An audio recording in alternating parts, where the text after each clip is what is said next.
Kiss has a new album. Crazy Nights is their 21st record. Crazy Nights debuted on the charts at number 57 with a bullet. Crazy Nights, and it was produced by Ron Nevis. They just released their latest, and tonight they're here to do the first single, Crazy, Crazy Night. When it comes to anniversaries, I shout out the major ones as significant milestone years. And today is the 35th anniversary of a record that came out on this day back in 1987. And it's an album by Kiss called Crazy Nights. And it's an album that was from their non-makeup period that featured the lineup of Bruce Kulick on guitar and the late, great Eric Carr on drums. And it's an interesting album in the Kiss catalog. And I know that, like me, we have a lot of hardcore Kiss fans that listen to this show. But it's a pretty polarizing record. There are a lot of Kiss fans that do like the record, and there are a lot that honestly despise it because it is a very glossy, poppy produced record in many ways. And it's the only Kiss record produced by a legend in production, Ron Nevison. And Ron Nevison, back in the 70s, worked on Zeppelin and Bad Company and UFO and so many incredible landmark records.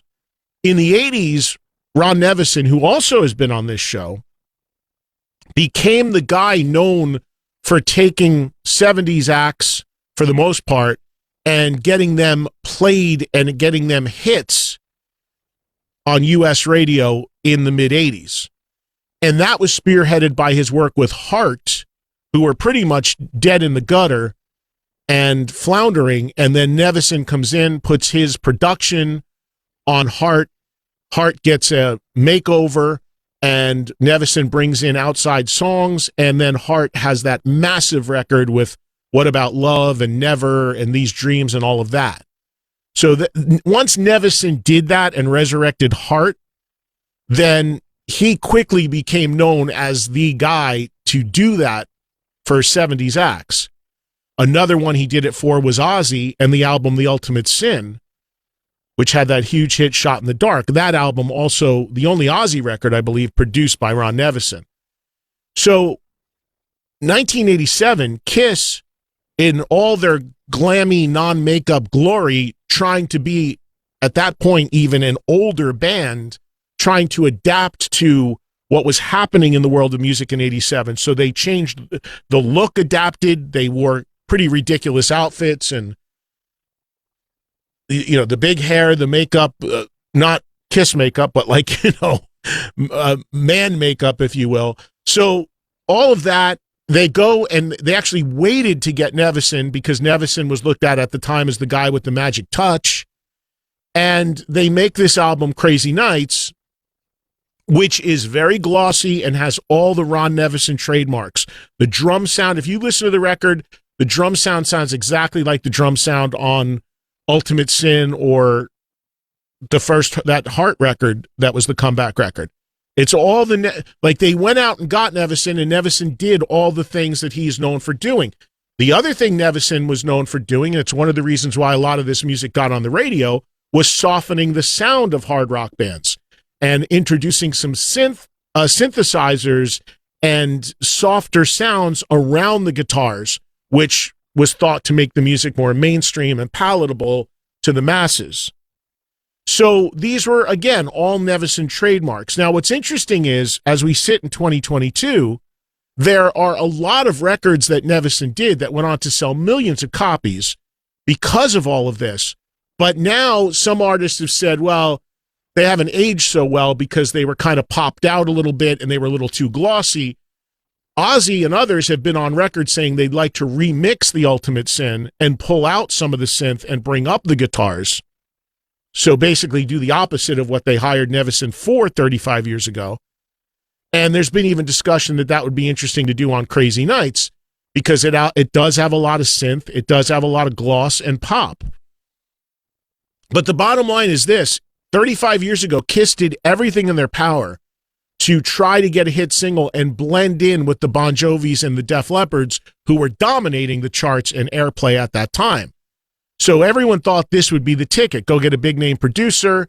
They worked with some different writers, and they made some very, very poppy songs on this record. And it didn't happen. For Kiss, it did not happen. The record did okay, but not nowhere near what the Bon Jovis and Def Leppards were doing of that time. And what's interesting about it is the title track on the album, which is kind of the title track, called Crazy Crazy Nights, which was the single, which you hear all the time on Hair Nation. That song, to this day, is a huge song in Europe and England especially. In England, it was like a bona fide top 10 hit. In America, not nearly as much. But so and then this follow-up record, Reason to Live, follow-up single rather, Reason to Live, very Nevison in terms of the production, the sound, the synth. Nevison known for getting great vocal performances. Paul Stanley sings higher than he's ever sung on that record, even to the point when Nevison, who was on, again, this show, and that's probably on the app too, was saying that he thought Paul pushed it too much at that time. But again, it was the thing to do. Very palatable sounds, big vocals, big choruses, hooky stuff.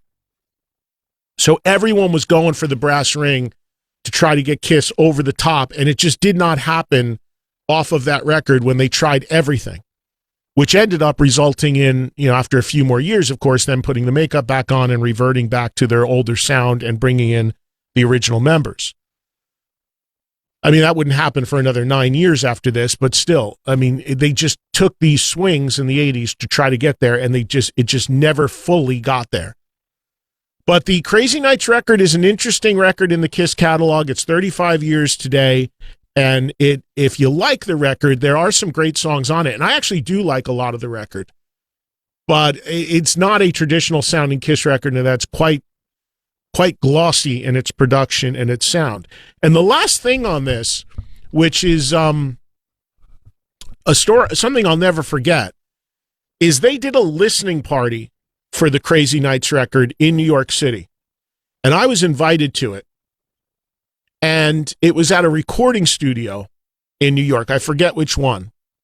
And they had maybe 30 people from the press, media, to debut the record. So it would have happened 35 years ago today, like from yesterday or 2 days ago, that this actually happened. Because back then, unlike now, they didn't put out 15 songs before a record came out. They actually held things back so that you would have a big splash on release date, but then have 5 more singles to put out while the record's actually available.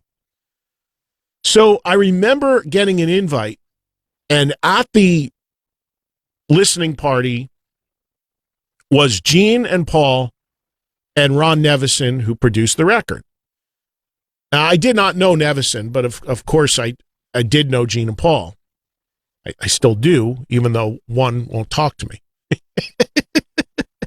But back then they did. And back then they actually invited me to things. I wasn't a horrible enemy just for having an opinion. So I went to this party and said hi to Gene and Paul and met Nevison, and that was all great. And they have, if you've seen a recording studio, the console is on one side of the glass, and then on the other side of the glass is what they call the live room, where they track stuff and they put the mics and they set up the drums or whatever. So in what that live room would be, they had set up like 30 folding chairs, metal folding chairs. And on each chair, there was like a little brochure that gave the track listing of the record. And as you walked in, Gene and Paul greeted everybody, and you went and they said, okay, everybody take a seat. So there was like 5 rows of 6 chairs in this recording room, which is also acoustically designed. It's boomy, it's big, the walls were wooden.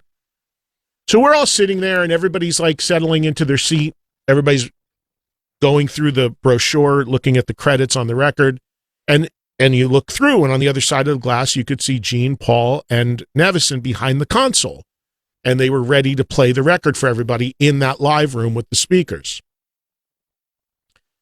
And we're all sitting there, and somebody hits the talkback button and said, okay, everybody, welcome to the Crazy Nights listening party. Thank you all for coming here. We're really excited about the record, all that sort of stuff.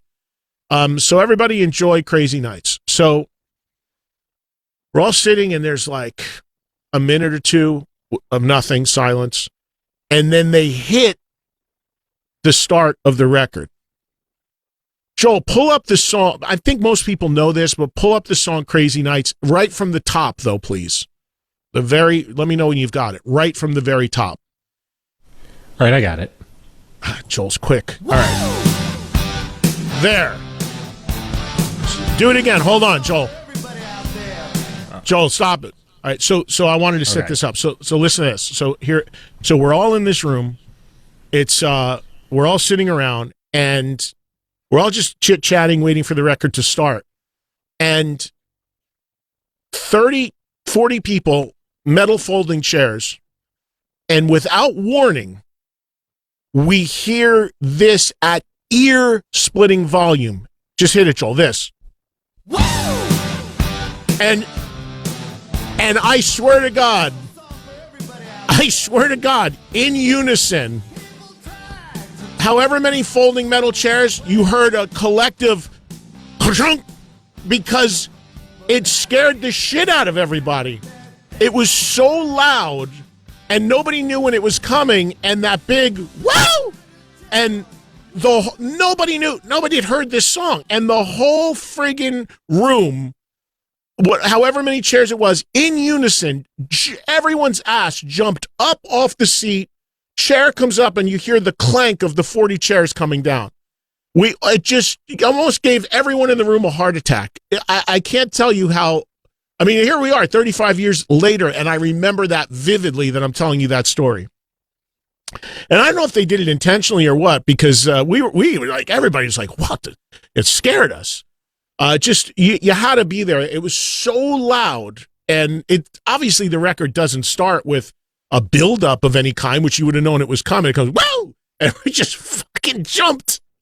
I mean, it's just crazy. And then the other thing I remember about that particular event was, prior to Crazy Nights coming out, there were a couple Kiss demos circulating on the demo trading world. And there was a song called Hide Your Heart, and there was a song, I believe it was Sword and Stone. And these songs were demos for the Crazy Nights record. And everyone thought and assumed that they would, of course, be on the Crazy Nights record because they were great songs and they would have been amazing on that record with Nevison's production. And I remember fully expecting to hear those songs, and they were not on the record. The record's done, and those songs didn't make the record. So afterwards, there's like a little reception. Everybody's milling around, talking, having a drink. Everyone's kind of like, what'd you think of the record? And the band is there and whatever. And I remember going up to, I don't remember if it was Gene or Paul, and going, hey, I really like the record, but what happened to Hide Your Heart and Sword and Stone? How come they're not on there? And they looked at me and they're like, how do you know those songs? Why do you know those songs? And at that time, I was working in the music industry. Not only did I have a radio show, but in '87, I was working for Megaforce. So those demos were circulating around through publishers and stuff, and I had a tape of them. So I go, guys, publishers send me stuff. I said, I know the songs exist. I have the demos. I said, just shocked you didn't use them. That would have been great on this record with that production and whatever. And they're like, no, we're not. It didn't make the record. I don't know what we're going to do with those songs. You heard those songs? Like, yeah. I mean, come on. It wasn't like now with the internet where everybody can hear everything and things leak all the time. This was '87. So I was like, oh, all right. I said, that's too bad. Those are great songs.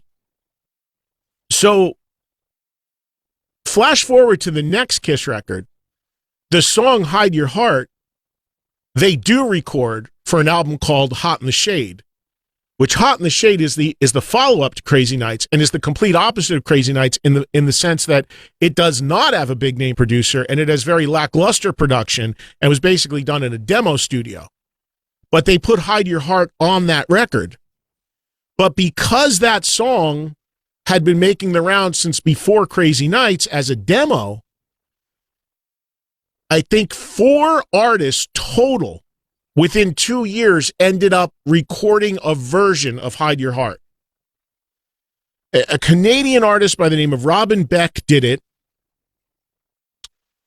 I think Molly Hatchet did a version of it. trying to remember. Maybe it was three. And Kiss, of course, did it. So there's three on Hot in the Shade. And then the fourth person that did it was Ace Frehley. Now, how did Ace Frehley end up doing it? Well, remember, I was working with Ace and working at Megaforce at the time. So I think I had sent the demo because the song was making the rounds to see if anybody wanted to record it from the publishing company. And I sent it to Ace because I thought it was a great song and I thought it was a smash. And Ace ended up recording it on the third and final album he did for me and Megaforce called Trouble Walking.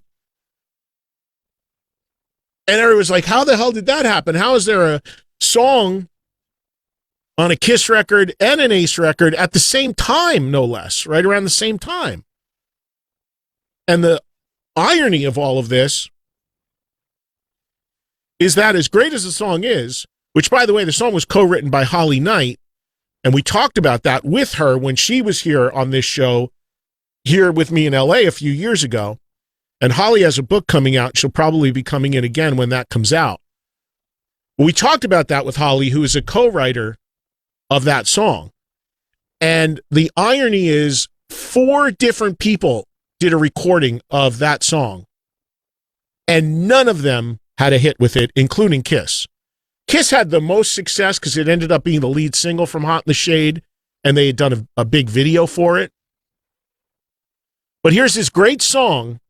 4 different artists take a swing at recording it, and nobody has a hit with it. And I often wondered, as the geek that I am, that if they would have ended up